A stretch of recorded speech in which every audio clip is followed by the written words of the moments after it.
Ada masa dalam hidup di mana kamu sudah terlalu banyak mendengar, terlalu banyak saran, terlalu banyak pendapat, terlalu banyak suara yang berkata, apa yang seharusnya kamu lakukan, siapa seharusnya kamu jadi, dan seberapa cepat hidupmu seharusnya berjalan. Namun anehnya, semakin banyak suara yang kamu dengar, semakin sulit kamu menemukan jawaban. Di nafas baru, kita tidak langsung mencari solusi. Kita berhenti sejenak. Anda kasihannya demondegar. Pernahkah kamu merasa dunia terlalu berisik hingga kamu tidak lagi mendengar dirimu sendiri? Dunia yang terlalu keras. Psikologi modern menyebut kondisi ini sebagai overstimulation.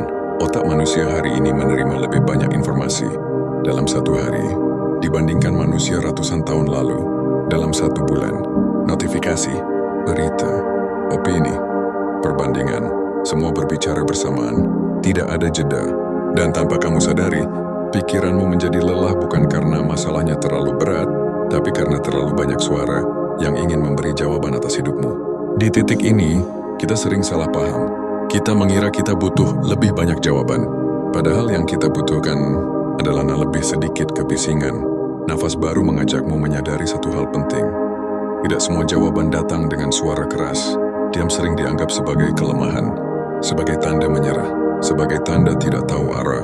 Padahal dalam psikologi kesadaran diri, diam adalah fase integrasi. Saat pikiran berhenti mencari, tubuh mulai berbicara. Saat suara luar mereda, intuisi pelan-pelan muncul. Diam bukan berarti tidak bergerak. Diam berarti memberi ruang. Seperti danau yang keruh, air tidak menjadi jernih karena diaduk terus-menerus. Ia menjadi jernih karena dibiarkan tenang. Di nafas baru, diam bukan kekosongan. Diam adalah tempat mendengar. Sekarang, jika kamu mau, tarik napas perlahan. Tidak perlu mengubah apapun.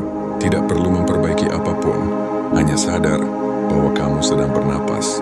Dan saat kamu menghembuskan napas, izinkan satu suara yang selama ini menekanmu untuk pergi sebentar. Mungkin suara itu berkata, kamu belum cukup. Atau, kamu tertinggal. Biarkan suara itu menjauh, bukan dilawan, hanya dilepaskan. Dalam nafas baru, kita percaya jawaban tidak muncul saat pikiran dipaksa, tapi saat hati diberi izin untuk jujur. Jawaban sejati jarang berteriak. Ia datang seperti bisikan. Kadang berupa rasa tidak nyaman saat kamu berada di tempat yang salah. Kadang berupa kelegaan saat kamu akhirnya berkata jujur pada diri sendiri. Jawaban itu tidak dramatis, tidak selalu indah, tapi ia terasa benar. Psikologi menyebutnya inner congruence, keselarasan antara pikiran, tubuh, dan nilai hidupmu. Dan keselarasan ini tidak bisa ditemukan di tengah kebisingan. Di nafas baru, kita tidak mengejar jawaban. Kita menciptakan ruang agar jawaban berani muncul. Saat kamu berhenti mencari, kamu mulai mendengar. Ada paradoks dalam hidup. Semakin keras kamu memaksa jawaban datang, semakin jauh ia bersembunyi. Namun saat kamu berhenti sejenak, bernapas, dan menerima bahwa kamu belum tahu, sesuatu di dalam dirimu mulai berbicara. Bukan dengan kata-kata panjang, bukan dengan kepastian mutlak, tapi dengan rasa, ini bukan jalanku. Atau, ini terasa tepat. Di nafas baru, rasa itu dihormati. Karena hidup tidak selalu butuh penjelasan. Kadang ia hanya butuh keberanian untuk mendengarkan keheningan. Tidak tahu arah, bukan kegagalan. Bingung, bukan tanda kamu rusak. Itu tanda kamu sedang jujur pada diri sendiri.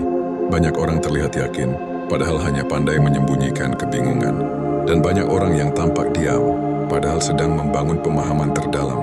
Di nafas baru, kita tidak memuja kepastian, kita menghargai kejujuran. Karena dari kejujuran itulah ketenangan tumbuh. Sekarang dengarkan ini, pelan-pelan. Tidak semua jawaban datang dengan suara keras. Sebagian datang saat kamu berhenti berbicara pada dirimu sendiri dan mulai mendengarkan. Sebagian datang saat kamu berhenti membandingkan hidupmu dan mulai menghargai ritmemu. Sebagian datang di antara tarikan dan hembusan napas yang selama ini kamu anggap biasa. Dan mungkin jawaban yang kamu cari tidak pernah pergi. Ia hanya menunggu hingga dunia cukup sunyi untuk bisa kamu dengar. Jika malam ini kata-kata ini tidak memberimu jawaban pasti, itu tidak apa-apa. Mungkin tugasnya bukan menjawab, tapi menemani. Dan jika kamu merasa tenang untuk pertama kalinya hari ini, itulah tanda kamu sedang pulang ke dirimu sendiri. Nafas baru tidak mengajakmu menjadi siapa-siapa. Ia hanya menyediakan ruang untuk berhenti sejenak, bernapas, dan mendengar hidup tanpa perlu tergesa. Tarik napas perlahan, hembuskan. Jawaban akan datang, tidak keras, tapi tepat